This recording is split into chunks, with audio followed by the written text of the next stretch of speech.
Actually, my dad is within the construction industry. So when I was small, I was in a small river in Singapore where they do embankment works on the river. So basically, what caught me is not really architecture per se, but rather the construction vehicles.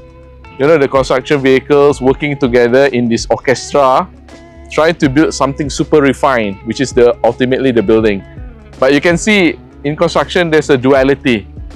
The tools that we use are quite crude. The construction vehicles, the jackhammer and all these things, in an attempt to create something super refined that when you touch it feels cold, it feels very elegant, it looks very what do you call it, tasteful and streamlined. So I love the duality and the process of getting from something really crude slowly going into something really refined. So my architectural journey more or less started when I was engrossed with everything that I saw in that embankment project, and eventually I got to know that people that are responsible of those process in between those things are architects. The title of this installation we call Cubic City. The idea was really to find a material reflective enough for the sculpture to soak in the environment. So at certain angle, at certain moment of the time, you will start to see the sky will be casted onto the panels and the grass as well. So the idea was really to celebrate people that use the park. Obviously, the idea of framing a certain view in the park are also important.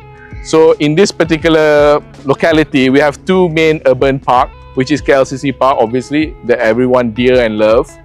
And then of course, another one is Taman Titiwangsa, which these two parks actually have a sort of a long-standing synergy. So the idea of bringing something shiny, just like the Twin Tower, onto the park, somehow give them that visual connection. So the park is actually connected in the olden days physically, but now almost impossible due to highway and other buildings around those two parks. So what we can do is we create this portal for you to see through the portal and eventually frame the two Twin Towers, bringing some of the shine of the Twin Towers onto this park in the hopes that some of this green can be propagated and continue in KLCC Park. So this is supposed to be a conversation between the two parks. So obviously what we want to do is really to bring architect closer to the public, because the stigma, or rather the preconceived notion, is that architects is such an elite profession that work within their own bubble, which to a certain extent maybe there is some truth in that.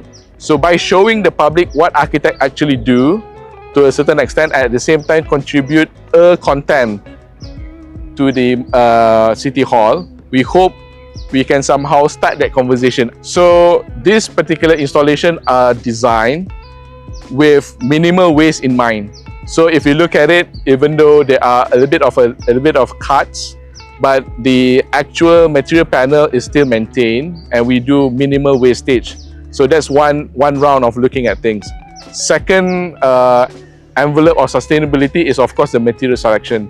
It is pure aluminium panels, roofing panels to be exact, and then it is not finished, not painted.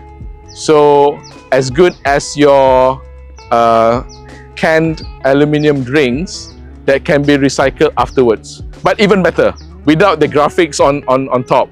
It is really, if you look at it carefully, it is not even polished or have a very smooth surface. It's fairly corrugated. So we want that raw experience to match the textures of the park, obviously. At the same time, because we have to put it up for at least 6 months, we want to ensure that the material will not corrode and it looks as beautiful as it is the first day we put it in.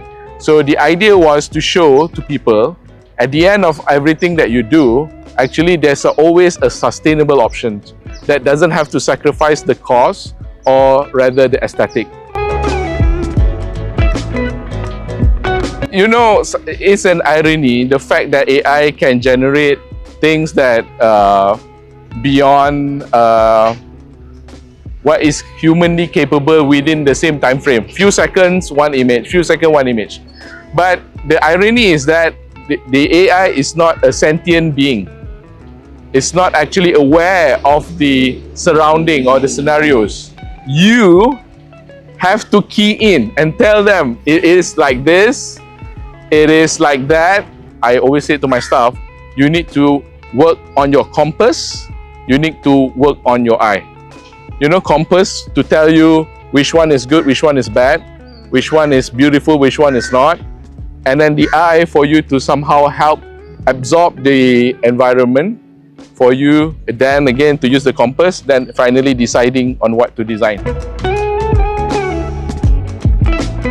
Be resilient enough, okay, to go through the hardship that might bog your dreams down. You know, sometimes due to cost and client requirements, reality hits. I understand that. I think we still need to work on within the time frame that we are in without discounting things that we might do in the future. Sometimes people are just so easily letting go some of their ideals and try to somehow work within the parameter they have been given in. I think that's okay, but I think in the sliver of your mind, at the back of your mind maybe, or maybe 5% of your time, you should invest some of those ideas, some of your thought process for the future. And people that look into the future, try to solve the problem that we have today with future solution is the actual winners. I'm architect Qhawarizmi Norhisham, and this is Architect in Focus.